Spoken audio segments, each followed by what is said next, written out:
The Brothers Karamazov by Fyodor Dostoevsky. Translated by Constance Garnett. Book 7, Chapter 4. Cana of Galilee. It was very late, according to the monastery ideas, when Alyosha returned to the hermitage. The doorkeeper let him in by a special entrance. It had struck 9 o'clock, the hour of rest and repose after a day of such agitation for all. Alyosha timidly opened the door and went into the elder's cell where his coffin was now standing. There was no one in the cell but Father Pacy, reading the Gospel in solitude over the coffin, and the young novice Porfiry, who, exhausted by the previous night's conversation and the disturbing incidents of the day, was sleeping the deep, sound sleep of youth on the floor of the other room. Though Father Pacy heard Alyosha come in, he did not even look in his direction. Alyosha turned to the right from the door to the corner, fell on his knees, and began to pray. His soul was overflowing, but with mingled feelings. No single sensation stood out distinctly. On the contrary, one drove out another in a slow, continual rotation. But there was a sweetness in his heart, and, strange to say, Alyosha was not surprised at it.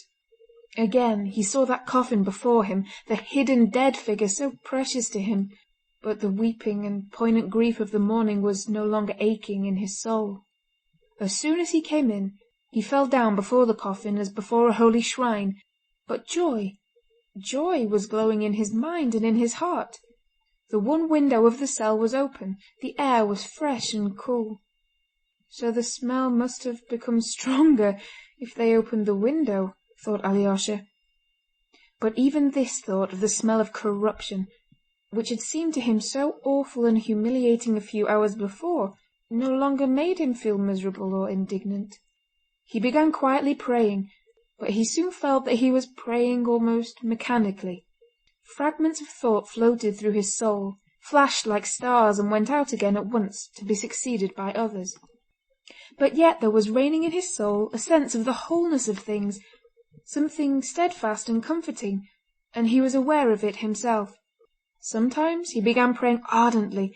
He longed to pour out his thankfulness and love, but when he had begun to pray, he passed suddenly to something else, and sank into thought, forgetting both the prayer and what had interrupted it. He began listening to what Father Pacy was reading, but worn out with exhaustion, he gradually began to doze. "And the third day there was a marriage in Cana of Galilee," read Father Pacy, "and the mother of Jesus was there, and both Jesus was there, and both Jesus was called, and his disciples, to the marriage." "Marriage? What's that?" "A marriage!" floated whirling through Alyosha's mind. "There is happiness for her too. She has gone to the feast. No, she has not taken the knife. That was only a tragic phrase. Well, tragic phrases should be forgiven. They must be. Tragic phrases comfort the heart. Without them, sorrow would be too heavy for men to bear. Rakitin has gone off to the back alley. As long as Rakitin broods over his wrongs, he will always go off to the back alley. But the high road, the road is wide and straight and bright as crystal, and the sun is at the end of it. What's being read? And when they wanted wine, the mother of Jesus saith unto him, They have no wine, Alyosha heard. Ah yes, I was missing that, and I didn't want to miss it. I love that passage. It's Cana of Galilee, the first miracle. That miracle. That sweet miracle. It was not men's grief, but their joy Christ visited. He worked his first miracle to help men's gladness. He who loves men loves their gladness too. He was always repeating that. It was one of his leading ideas. There's no living without joy, Mitya says. Yes, Mitya. Everything that is true and good is always full of forgiveness. He used to say that too. Jesus saith unto her, Woman, what has it to do with thee or me? Mine hour not yet come. His mother saith unto the servants, Whatsoever he saith unto you, do it. Do it. Gladness, the gladness of some poor, very poor people. Of course they were poor, since they hadn't wine enough even at a wedding. The historians write that, in those days, the people living about the lake of Gennesaret were the poorest that can possibly be imagined. And another great heart, that other great being, his mother, knew that he had come not only to make his great terrible sacrifice.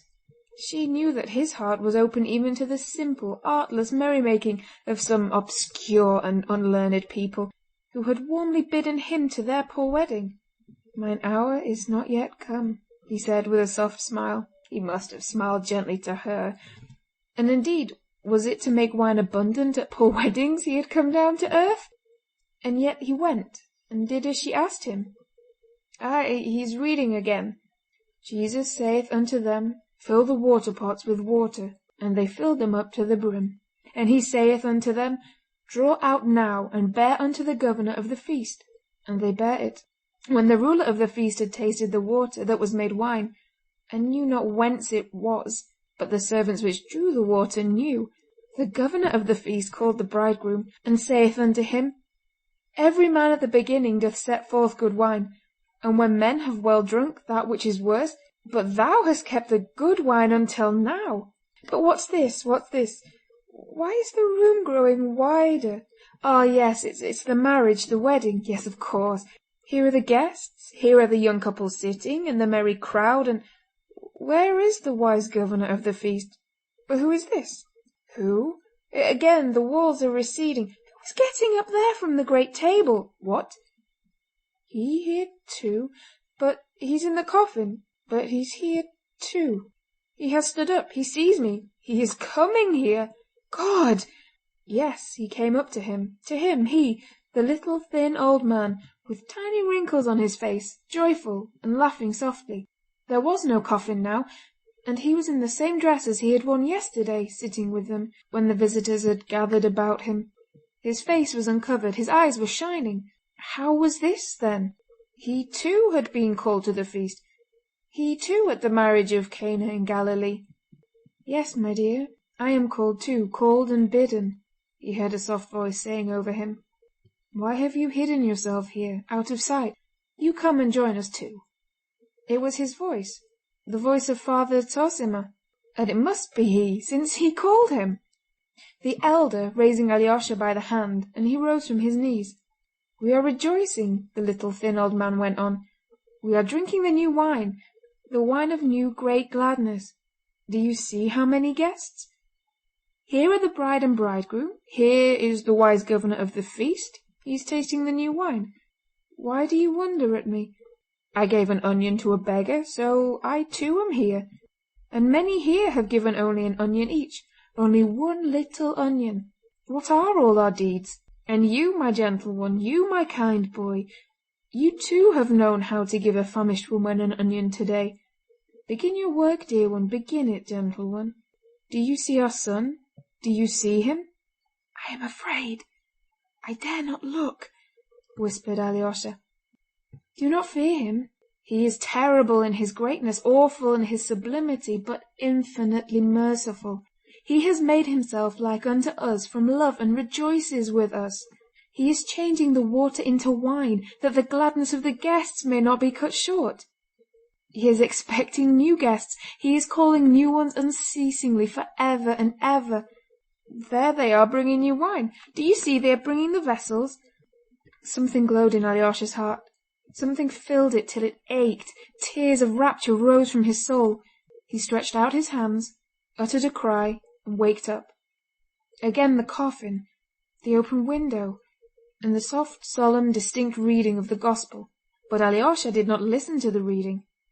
It was strange. He had fallen asleep on his knees, but now he was on his feet. And suddenly, as though thrown forward, with 3 firm, rapid steps, he went right up to the coffin. His shoulder brushed against Father Pacy without his noticing it. Father Pacy raised his eyes for an instant from his book, but looked away again at once, seeing that something strange was happening to the boy. Alyosha gazed for half a minute at the coffin, at the covered, motionless, dead man that lay in the coffin, with the icon on his breast and the peaked cap with the octangular cross on his head. He had only just been hearing his voice, and that voice was still ringing in his ears. He was listening, still expecting other words, but suddenly he turned sharply and went out of the cell. He did not stop on the steps either, but went quickly down. His soul, overflowing with rapture, yearned for freedom, space, openness. The vault of heaven, full of soft, shining stars, stretched vast and fathomless above him. The Milky Way ran in two pale streams from the zenith to the horizon. The fresh, motionless, still night enfolded the earth.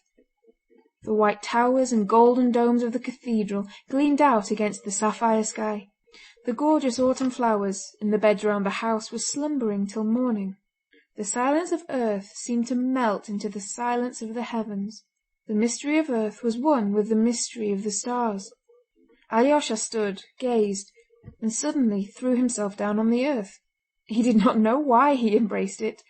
He could not have told why he longed so irresistibly to kiss it all. But he kissed it, weeping, sobbing, and watering it with his tears, and vowed passionately to love it for ever and ever. "Water the earth with the tears of your joy, and love those tears," echoed in his soul. What was he weeping over? Oh! In his rapture he was weeping even over those stars which were shining to him from the abyss of space, and he was not ashamed of that ecstasy. There seemed to be threads from all those innumerable worlds of God linking his soul to them, and it was trembling all over, in contact with other worlds. He longed to forgive everyone and for everything, and to beg forgiveness. Oh, not for himself, but for all men, for all and for everything. "And others are praying for me too," echoed again in his soul. But with every instant he felt clearly and, as it were, tangibly, that something firm and unshakable as that vault of heaven had entered into his soul. It was as though some idea had seized the sovereignty of his mind, and it was for all his life, and for ever and ever. He had fallen on the earth a weak boy, but he rose up a resolute champion, and he knew and felt it suddenly at the very moment of his ecstasy. And never, never, his life long, could Alyosha forget that minute. "Someone visited my soul in that hour," he used to say afterwards with implicit faith in his words.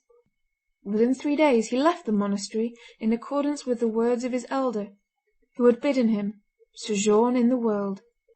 End of Book 7. Recording by Kate Mackenzie.